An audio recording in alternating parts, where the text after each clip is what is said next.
Good evening, everyone. Welcome to another episode of TGIM. Thank God it's Monday. And again, it's a pleasure to be with all of you this evening. And it's also a pleasure to be with Miss Joanne Flores this evening. And Joanne, hello. Hello. Hi, Georgette. Hello, everyone. Good evening. Welcome to TGIM. Yeah, and let me just introduce also Joanne. Si Joanne is actually a homeschooling mom. She is also a mom of 3 kids. Si Gabby, si Miguel, si Cami. And before homeschooling, si Joanne had a thriving career also in the corporate world. But now, of course, she has focused on the family. For maybe some of you, hindi nyo rin kilala, Joanne is also the wife of Pastor Christian Flores. So welcome again, Joanne. Thank you, Georgette. Thank you. This season, ibang-iba, no? Kakaiba, but it's also exciting. Okay? Yes. It's also exciting. We can make it exciting. Tama, Georgette? Yeah, in fact, and right now we are in GCQ, and our topic talaga tonight is so it's so exciting then to learn from our speaker kasi right now we have heard the news that schools might not reopen anytime soon. So inisip ko paano kaya yan? So 'di ba parang in many people, in many Filipinos cases, private school, public school, it's the same situation. Right. And many moms and dads, parents, basically, are now thinking, okay, so paano na the school of their kids? Paano na in UP? Paano na my grade schooler? Paano na my toddler? My high schooler? So those are some of the concerns now of our families. Okay, so what do we do now with their education? That's why we have this topic today. Yeah, and I'm really excited to hear from our guest speaker. So, Joanne, why don't you introduce who our Right. guest speaker will be for tonight? Right. Our guest speaker is Miss Ivy Marquez. Okay, magaling yan si Miss Ivy. She's married to Bernard for more than 28 years. Okay, she's a mom of 3 kids, David, Gabriel, and Daniela. All kids are now successful in their careers. Hindi na sila kids, they're actually adults na.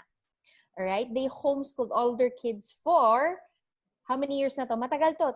Kindergarten until high school. Wow.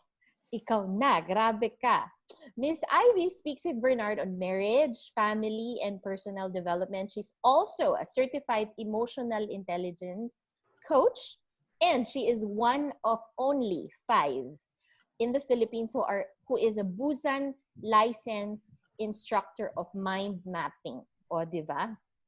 She's also an author of 2 newly released books, My Character is Showing and Blessing Our Children. So, do we welcome her na? Let's be excited and look forward to hearing from Miss Ivy Marquez. Hello! Hello. Mga Hi, kapapilya. Ang sarap sabihin nun. Hi, Miss Ivy. Again, we're excited. Hello, Miss Georgie. Ivy. Hello, you. Joanne. Nice to see you. Welcome to our Thank you. TGIM. Thank you for having me here. Ano ba pag-uusapan natin dito, Oo George? nga. Yeah, Importante kanina. to.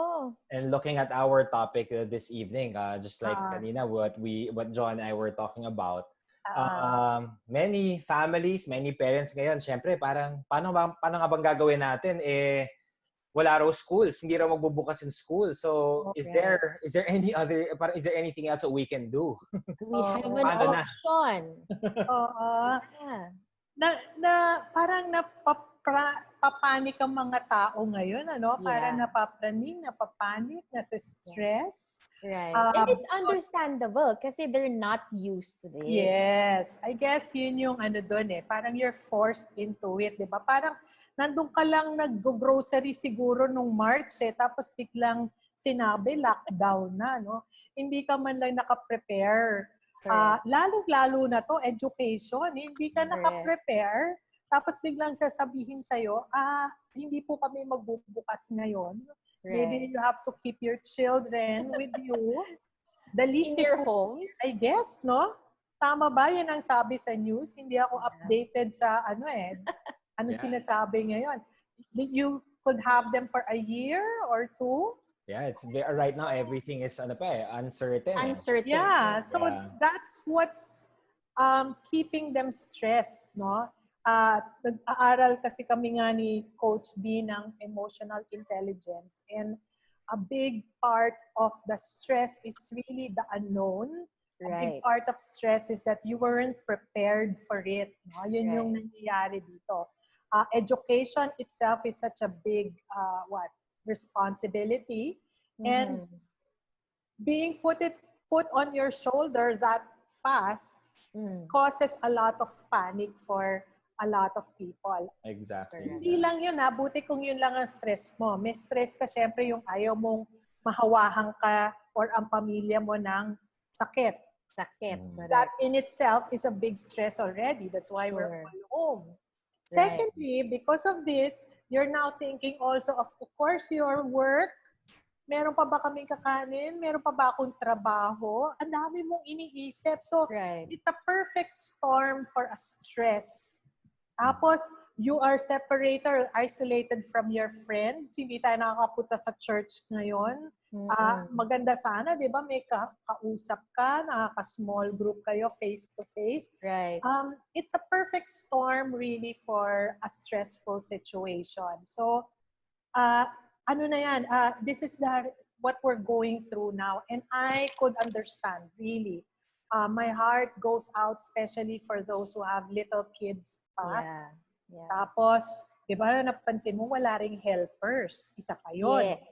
Parang, a lot are forced to actually have their helpers go to the province, di ba? And have their own quarantine there. Yung iba, wala talaga for the longest time. Hindi na. So, tapos ngayon, you have to prepare meals for everybody. Ang dami, naku, Diyos ko. Parang nagsama-sama lahat yan na parang kalamay.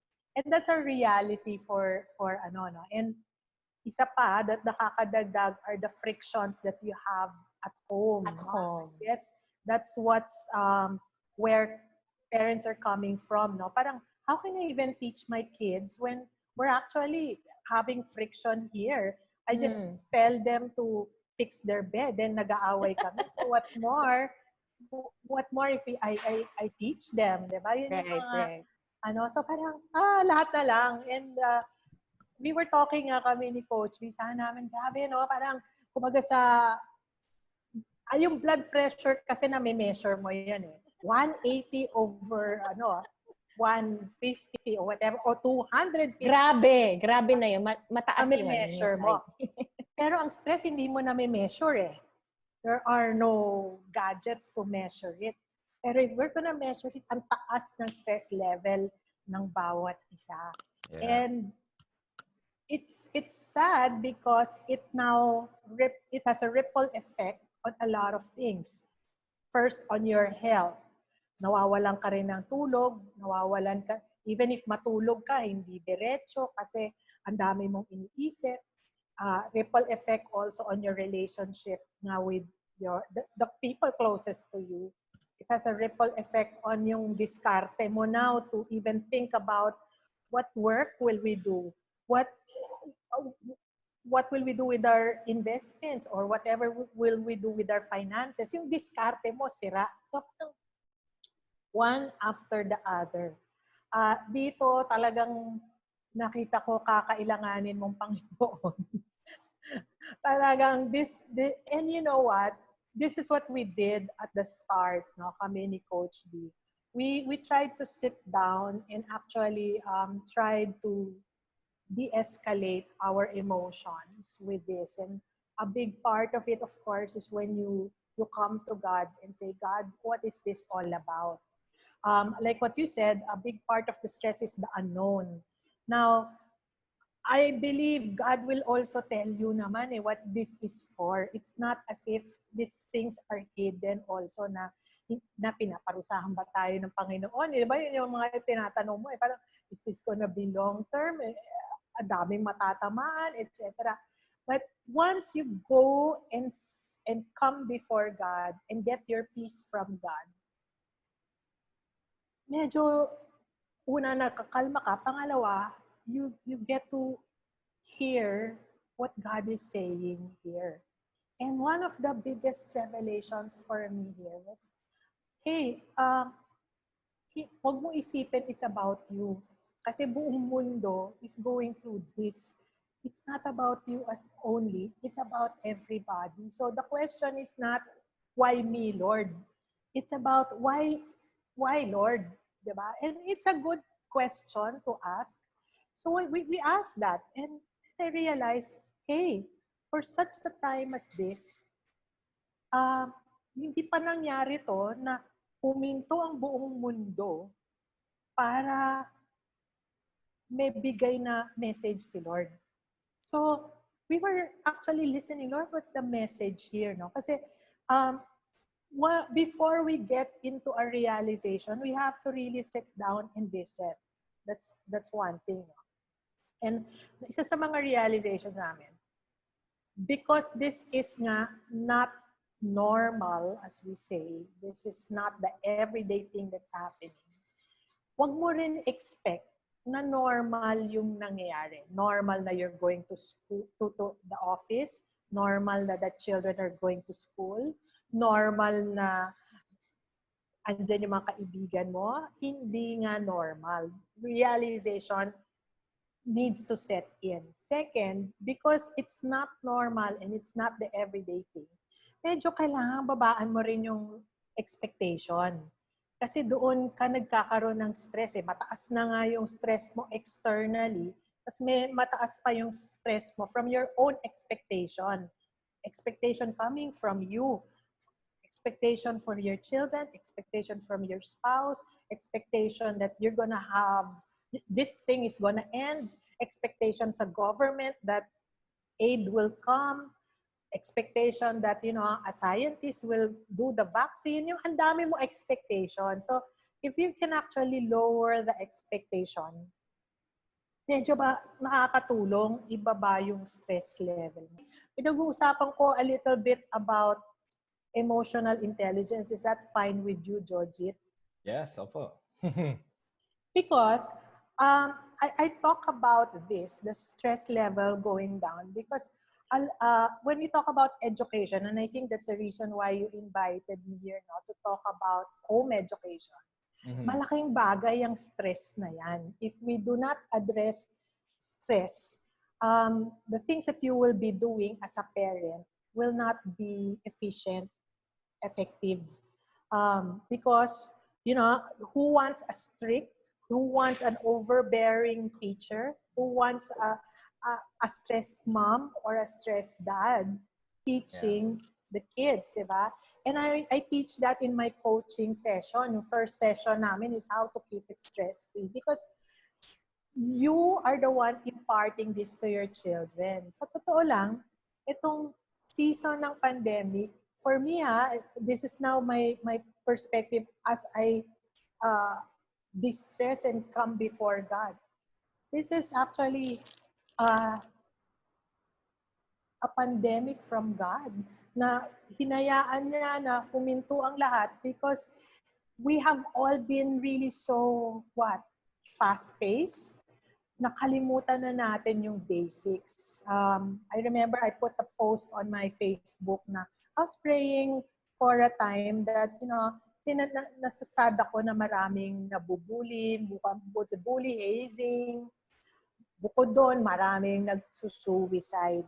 And the causes of suicide are the isolation of the children from their parents. A big cause of the suicide is because they're seeing a disconnection in the family. There's conflict.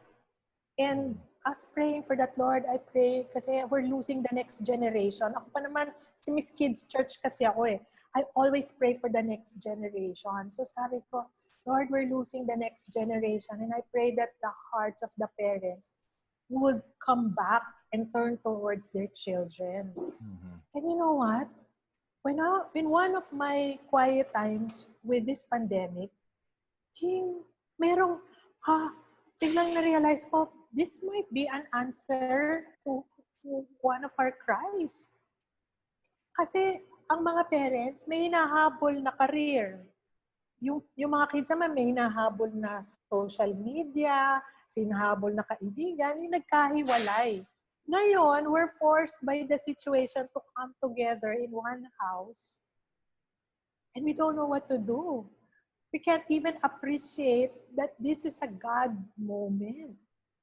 So parang sabi ko, oh my gosh, that actually changed my perspective here from a complaining person. Kasi ang sakit number one ako, tinamaan dun kasi nawalan ako ng trabaho, literally. You know that I'm a trainer. Nawalan ako ng trabaho. Wala nang face-to-face communication. Nagsara na nga yung department ng namin. So parang, oh my gosh, I'm affected. But I'm seeing the beauty here. So this is where you're going to weigh now. For you or for the whole world. So medyo matitiis mo, di ba? Pagka alam mo, this is for the greater good. I guess that's where the paradigm shift happened for me. This is for the greater good. Families are being restored. If only the parents would find the gold in this, no? Families are forced to be together, whether they like it or not. Alam mo ba yung bata ka, di ba? Pinagsasama kayo pag nag-away yung magkapatid. Tapos, wina-force ka ng parents mo, magsama kayong dalawa hanggang sa you can get along well with each other. You're forced. And here's the beauty of this as well. As parents, you now see your children 24/7, and you get to see the quirk, get to see the attitude, you get to see what needs to be restored, the relationship maybe, the attitude, kung may sungay na umano, kung merong kailangan, may hurts, kung merong may kulang sa confidence. This is a time to actually take a look at what you have before you and see the beauty there. See, ang laking difference pagka nakita mo yung gold versus nakita mo yung coal. Perspective talaga. Sa coal kasi, when you see a coal, uling, madumi. Inconvenient, ayoko. Pero pag may nakita kang gold, kahit madumi yan, di ba? Kakalkalin mo, pupunta ka sa kuweba, titik-tikin mo kasi there's gold that you're mining here. And I guess, for me, the message here is mine the gold of the situation now because it's gonna be, maybe a year, 2 years, hindi ko alam. Parang make the most of the situation. In fact, ito pa pinag-uusapan namin which helped me, hindi rin natin alam kung gaano kahaba yung buhay natin as parents.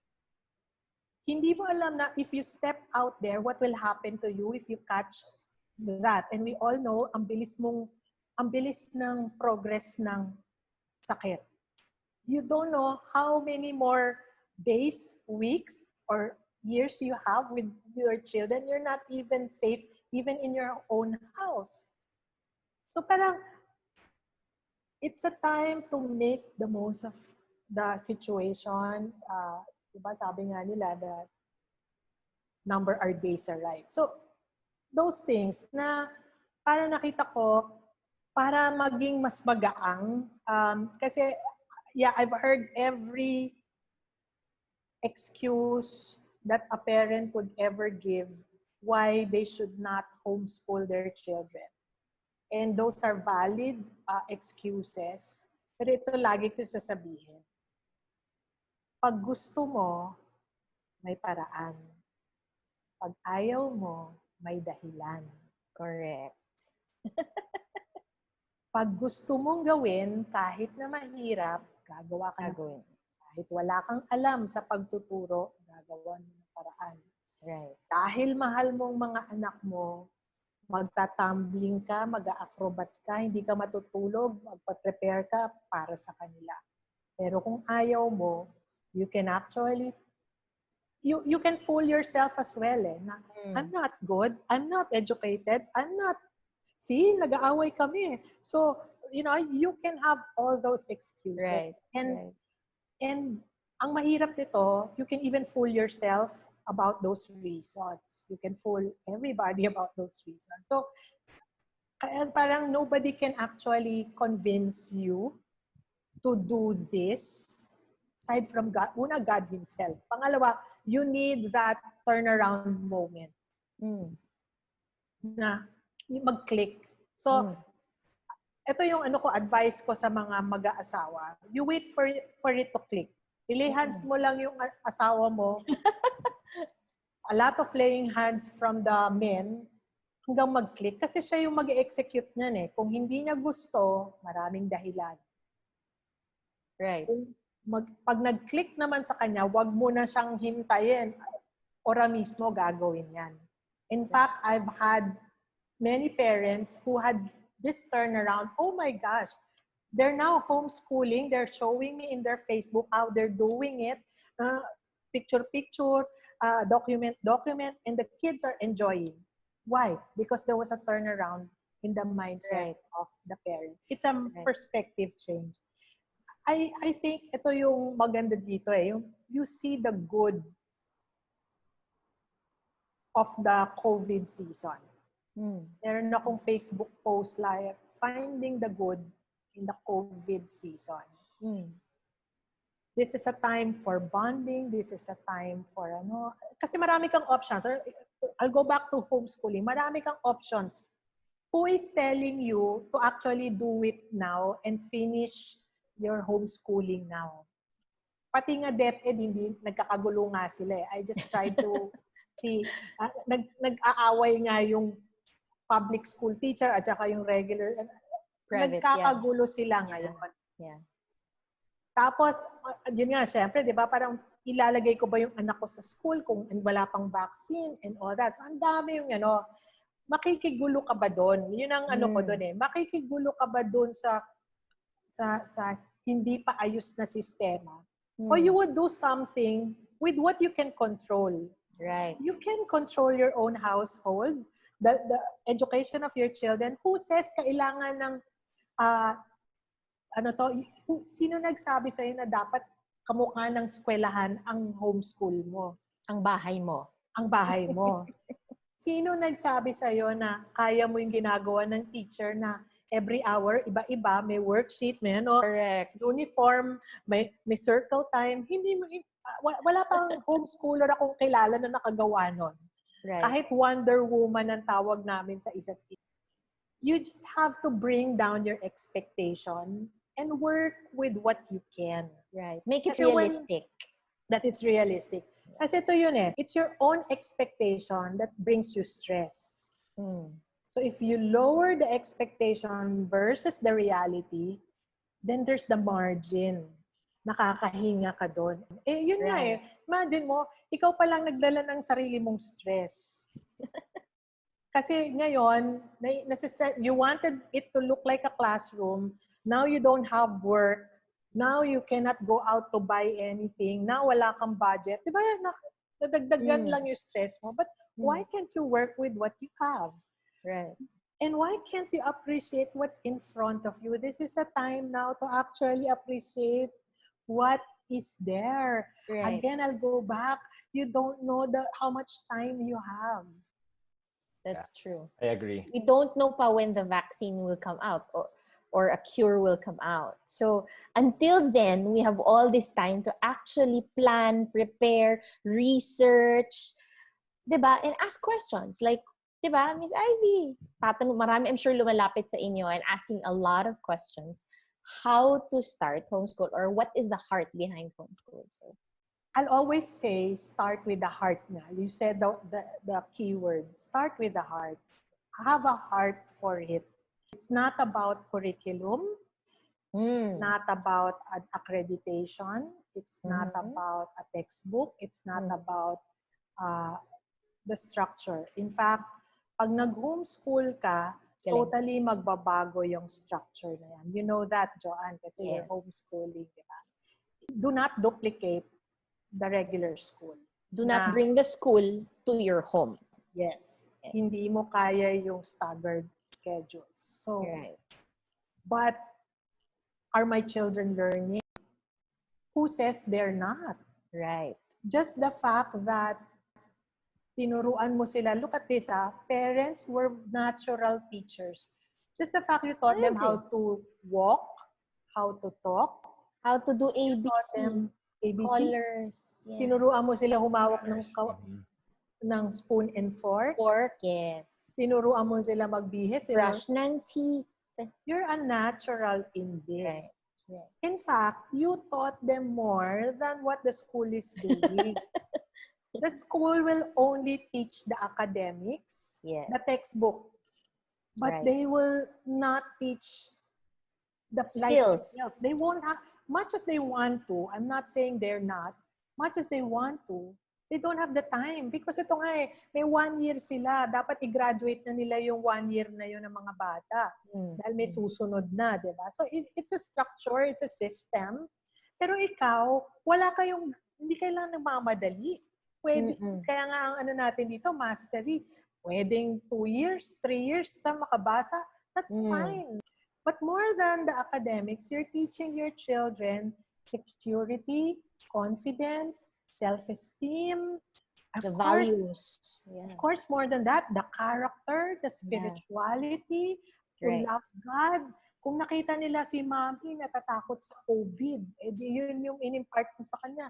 Si Daddy, stress na walang trabaho. Yun yung in-impart mo. You just taught them that. Mm-hmm. So parang nakita ko nga dito, oh my God, parang our life and how we're doing in this COVID season is actually our curriculum, parents. Yeah. Whether you like it or not, you're teaching your children a curriculum about faith, resilience, and all these character traits. That's true. Yeah. That's true. And Miss Ivy, I like what you said kanina rin na parang sometimes kasi we come from a position of fear. So we end up, that's what we impart to our children. And in fact, the way we also want to work on the education of our children also comes from a position of fear na, teka lang, what if I don't do this right? Paano na yung future ng anak ko? Will they still be able to enter the right schools? Will they have the right jobs, etc., etc.? But then again, what you're saying right now is that all this time, as parents, we have been imparting so many things to them, more so than what they can learn from the school. True. And that is something that's amazing. Mas marami kang tinuturo. That's true. Ano tawag nito? Accidentally ba tawag doon? Or non-intentionally? Unintentionally and intentionally, you're teaching your kid. My kids are gonna be with us for 1 year at least. What do I teach my children? And you can teach your children so many things. It's not just about the textbook. That's true. There is the life skill. Yun nga yung hindi tinuturo sa school, di yun na ituro mo ngayon. Character, life skills, spirituality, leadership, problem solving. Correct. Maybe take them to help you at work or your business. Make them an apprentice. Make them do something, a project. Ang dami mong pwede gawin na ang sarap nga Parang, tapos ngayon, ang daming, di ba, mga online courses, yung iba free. Yale and, ano ba, isang university? Harvard Open Universities now. Yeah. There's the Coursera, there's the Udemy, there is the mentorship programs that are available. Wow! Talagang, alam mo, ako lang ang dami ko nang natutunan. How many months? 3 months na ba tayo? 2. Ang dami ko nang natutunan online sa YouTube. I didn't even have to purchase anything. Kung gusto, may paraan. May paraan. Yes. That's, we were discussing also. You can actually do a structure if you're the type of mom or parent na gusto mo may natututunan with every time. It's up to you. It's how you want it to be. Pero ang may natututunan pa rin. In fact, kahit wala kang iplano, may natututunan yung bata. True. And Miss Ivy, from what you're saying also right now, even in the past few months, pero one thing I can hear from you, although is that as parents, what we can teach our children is to love learning. Yes. Na talagang whatever way they can go online, they can read books, pick up books, or life skills as we give them things to do at home. Parang I think what's important for all parents to understand us this time, for the parents to understand at this time is for our children to love learning para whatever the situation we might be facing, even in the future, sa trabaho, there is an adjustment. Biglang you need to learn something new. But because there is a knack for learning, there is a love for learning, then all of a sudden we can become adaptable to the situation. Right. Alam ni Joanne yan. Kaming mga homeschooler ka rin pala, no, Georgie? Homeschoolers, yan yung byword namin. Love for learning. Because even if the teacher is not there, when you love learning, you'll keep on doing it. Kahit wala ngang they will pick up anything and still keep learning. So, that one is what you actually hone. Now, if you are the kind of parent who is stressed na, tapos finorce mo pa yung anak mo na mag-aral, you just actually curtail the love for learning. So, it's not effective. So, buti pa, kasi kaya yung iba, nag-gap year, yung iba, let's just play. Because play is actually therapeutic also for you that, stress level mo bumababa. Plus, everybody likes that. So, the happy hormones are up. And I'm guessing even after the quarantine, let's say schools are nagre-resume na, they're back. As long as they get to learn, to develop that in them, they will love learning. So even when they go back to school, they will learn not because of accolade or because there's a certain pressure kasi I have to have high grades. No, I'm here to learn, period. And I'm guessing also even in their character growing up, diba? They will just have that, yung hindi sila performance driven. They will be driven because there is a mission that God has placed before. There's a passion. Children. There is a passion, di ba? Yeah, right. Mm-hmm. Yes. And, in homeschooling, one of the things I love about homeschooling is you can individualize if you want to teaching your child in different ways. If one is audiovisual, one is more malikot yung kamay, or gustong naglalaro ng habang nag-aaral. One naman gusto niya ma-arts siya, yung isa ma-music, yung isa ma-writing. So because you are with your kids, you see what they're passionate about, and you can focus on those things instead of forcing, basahin mo yung social science book, tapusin mo yung hele, gawin mo tong yung math requirements mo. Instead of those requirements, although DepEd does require them, is you get to hone their passions and work with them in their skills and passions. Tama ba, Ms. Ivy? Right. Isang information para hindi kayo ma-stress. The way we parents learned is different from the way the new generation is learning. Tayo talagang babasahin natin kasi wala pang internet noon. Ngayon, with the internet, in 3 minutes, matututunan mo yung chapters and chapters of books. That's true. Don't think that pampababa ng stress, don't think that your children are being deprived of learning because they will learn that eventually, and whether kailangan na niyang aralin ngayon. Ngayon nga si Coach B nag-aayos ng mixer Hindi naman yan mekaniko, hindi naman yan marunong. Sa YouTube, binuksan lang. Ngayon, umaayos ang Hindi marunong mag-gitara si Daniela, nag-YouTube, nag-gitara na ngayon. So imagine mo, parang the knowledge and information that we are actually trying to run after is actually just there, available. Ang tanongin mo, ano yung hindi natuturo ng YouTube? Is what? The character, the manners, the life skills. Yun ang mga social interaction. Natuturo, diba? Ngayon, this is a better time to actually also pampababa ng stress mo is to stop thinking of fast-forwarding everything Right. Because hindi mo nga makokontrol yun eh. You can only be present. Isa sa mga Right. pinapractice ko ngayon is to appreciate what's in front of me.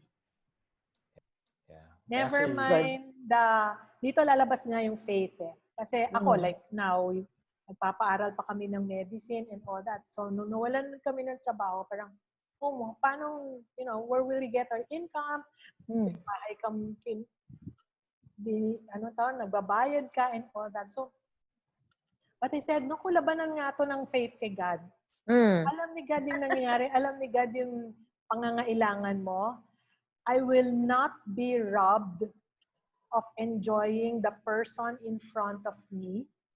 That's good. Today, I love us being together here in this house because nung non-COVID, one is in the dorm, David is in the condo, alam ni Marian, si Gabriel goes home late. Hindi kami nakikita-kita. Now we see each other. So sabi ko, I will stop thinking about work and just appreciate what I have in front of me. It doesn't happen all the time. Right. Even if you have small kids, those kids will grow up so fast. Alam mo ngayon parang kung pwede lang yung mga years na yan. Napansin nyo, nagpo-post ako ng mga baby pictures ngayon ng mga anak ko. Tinatry ko i-rewind. Because ang bilis-bilis. So, if you can be appreciative of what's in front of you before thinking about the future, kasi yung futurizing will rob you of the present. Right. I think rin po eh. I agree. And I think many people, kasi talagang we need to be reminded na our children, first and foremost, syempre, are from God. They are also God's. So the future of our children is also with God. Kasi God will take care of our children. We are but stewards. So that's why we don't need to be afraid na even if we make mistakes in home education, even if, for example, kasi baka I might have shortcomings, baka hindi ko ma-fulfill yung ano ba dapat ginagawa nila. But then we have to realize God is still sovereign over the lives of our children. We just really have to have that faith. Yung sinasabi ni Miss Ivy, na I just really have to lift up my children unto God. And of course, I still have to do my part, but at least I will no longer live in fear na should there be shortcomings. Right. Ganda. Miss Ivy, alam mo, one of the things na you learn when you're homeschooling or you appreciate during homeschooling is like my kids during this time. One child learned to forgive. Yung sincerely forgive a friend na sobrang galit na galit siya dun sa friend na to. Tapos na-release niya and said na, I think I've completely forgiven na this person. For me, that one thing, that's a win already for this person. Kasi natuto siyang mag-forgive and nakita niya yung importance of forgiveness. And nakita niya yung result ng forgiveness. Na she has more peace in her heart. And if we can hone those values now that they're in our homes, that they're young, they can bring those values when they're growing up because we're future thinkers. We're thinking these are the things that they need when they grow up. To learn to forgive, to be patient. And we teach that in school, yes, diba? These are just words you teach in school, diba? Sa ating normal school. But at home, they actually get to practice it. And you actually see the results and the fruit in front of you. Tama ba? That's a lesson already out there. Right. If you are wise as a parent, you will highlight that more than highlighting anong chapter ka na? Ano? Ba yung homework? Alam mo, algebra and trig and geometry, yung gano'n. Calculus. Calculus. Here's another thing, no? I mean, madalas kami nag-uusap kasi ni Coach B about this season. And we are saying, do you know, this is an epic moment. Borrowing the term of the millennials, this is an epic moment where, yun nga, parang the sun stood still, di ba? Imagine mo, yung airport, New York airport, huminto. Imagine mo, lahat ng tao huminto, businesses huminto. Yeah. Ganon ka-epic. True. And And here's the thing, it will be written in history. Right. And people will look back into that epic moment of history when we had the COVID-19 where time stood still. And here, ang tanong ngayon, what do you want your children to remember you? I love that. During the COVID, what were you doing? That's true. What do you remember your parents were doing? Yun yung Right. big, parang, What are your memories of Ipe-frame COVID? ng bata Yes. yon. Yes. Ipe-frame nyo, mag-asawa. Sa I utak remember niya. nung wala tayong trabaho, wala tayong kakainin, pero ang saya-saya natin. That's true. That's true. Hindi sila pinapasok, pero grabe, ang saya-saya ng schooling natin. In Right. fact, the children will look back at it and say, sana doon na lang tayo. Sana ganun lagi, araw-araw, di ba? Imagine mo kung yun ang itatatak ng bata sa memory niya. And as I said, we're actually creating a legacy here, parents. Yeah, there is the momentary problem, challenge for us. But we have to go big picture here. And I guess dun nga darating yung, Lord, seat me up in the heavenly realms so I may see it from your perspective rather than earthly perspective. If I'm seeing it from the earthly perspective, mangangamba rin ako, I'll have so much fears because everybody is in fear here. But if you sit me up in the heavenly realms, I will see, wow, this is for the salvation of a lot of people. Finally, countries will acknowledge Jesus is Lord. Wow, this is the salvation pala of the next generation who are going into suicide and depression. Wow, salvation pala to kasi finally they will be home with their parents. They will at least find the embrace of their parents, the physical presence of their parents. Wow, this is the salvation of everybody pala. So, perspective. Right. Preaching sa atin yan, di ba? Yeah. I actually was reminded of Malachi chapter 4, verse 6. And it reads here, He will turn the hearts of the parents to their children and the hearts of the children to their parents. And we are in this season right now. We are together with our children. So right now, talagang kami ng wife ko, ni Rania, like both of us are working. So we only get to see our children after we come back from work. But now, we are given this opportunity that we're always with our children. So sabi nga namin, wow, what we wanted to make time. Dati inisip namin we wanted na makabawi. But now, so we're here and we are cherishing. You have all the time. Yes. The time that you're given is just mabilis lang. It's fleeting. The time with your children, it's fleeting. The time with your spouse, it's fleeting. Right. Really, number our days aright is very important for us now. The future na hindi mo makokontrol, ipaubaya mo nga talaga kay God, no? Until He tells you a specific thing to do, then do that. But just for the moment, all you need to do is acknowledge what is before you and appreciate it.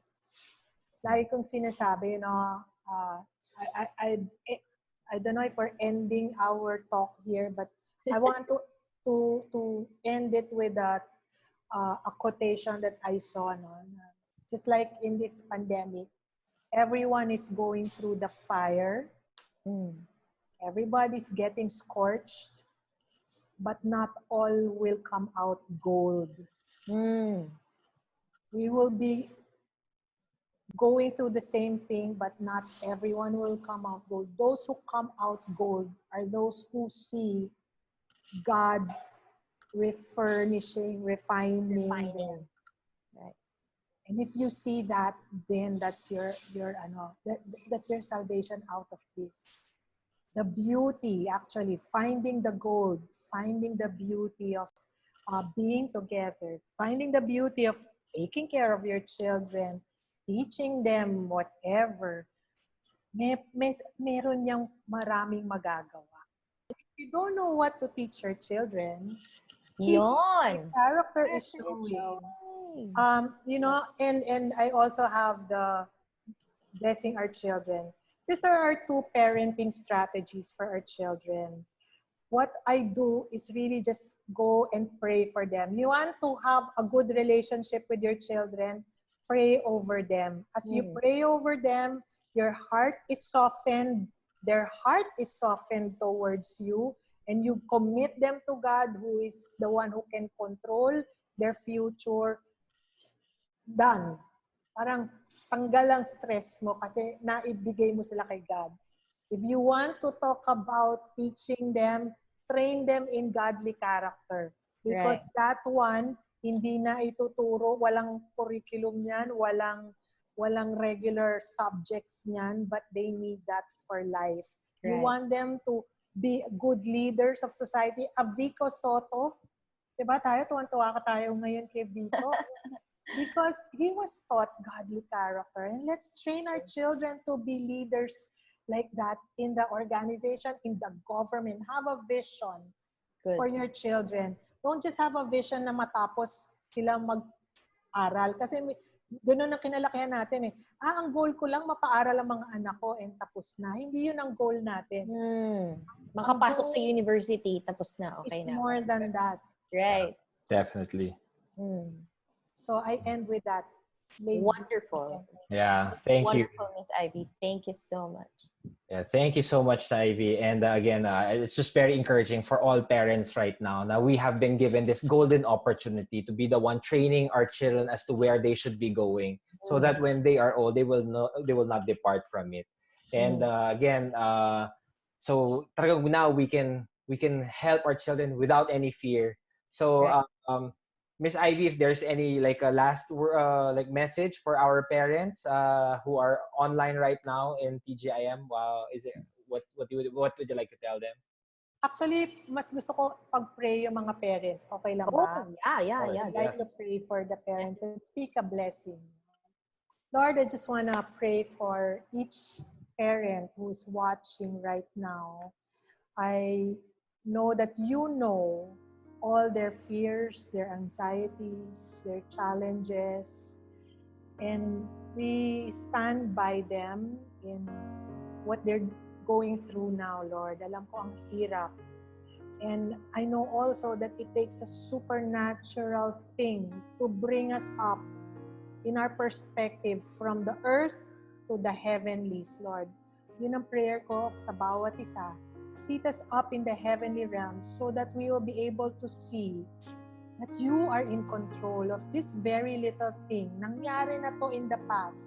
There were so many plagues that happened in Moses' time. There were so many catastrophes that happened in the past. And yet, we were able to survive. It's not because you are punishing us, but you are creating something new. A new direction for the world. You are saving people. You are saving the next generation. I pray that we will be able to see it. I pray that you will take out as well our fears and turn our anxiety into excitement, where we're excited now to see what you're going to do with us, our children, the new direction for our schooling, for our work, the new way of living that you're going to be introducing. I pray that we will be malleable, resilient, we'll be courageous. You've said that so many times in your word. Be strong and courageous. I pray, give us that courageous heart, Lord God, and strengthen us to be able to go through this. Through the fire, in the refining fire, that we will come out gold. Father, I speak a blessing to everybody. Bless our health, bless our finances, bless our relationships, bless our children. I speak a blessing in the name of Jesus. Amen. Amen. All right. John, would you like to pray? Sure. Pray for the moms. Then I'll pray for the dads. Okay. Lord, I thank you that in this season, we know that the only one we can really hold on to and hang on to is really your knowledge, your wisdom on us. And my prayer is for the moms right now who are just thinking and panicking and just wondering how they will begin this, how do they start this, why should I do this, is Lord, they will be connected to people who will help them, coach them, walk with them, cry with them, pray with them as they start a new season in their lives in homeschooling. Lord, I pray for grace for them, and I pray that they will not be afraid to just take baby steps and have a change of mindset, a change of cultural mindset, so that they will see that there are benefits to homeschooling. There are benefits that will just far outweigh what systems will teach, what other physical schools will teach, Lord, but the values that they will bring throughout their lives, Father. I pray that these moms, oh God, will just be brave and be bold to take that first step and not be afraid. And I pray that you'll connect them, Lord God, to the church and to anyone who can help them in Jesus' name. Amen. Lord, we lift up to you all the fathers. Lord, we thank you for the privilege of being a father to our children, allowing us, Lord, to shape their identities, calling out our sons, our daughters.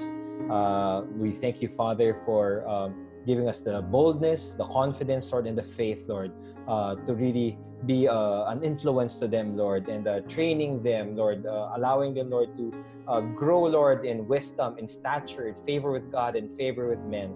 And Lord, I pray that even right now, let us not be tempted, Lord God, to abdicate our roles as fathers, Lord. Allow us, Lord, to take that mantle, Lord, of leading, Lord God, our children as well.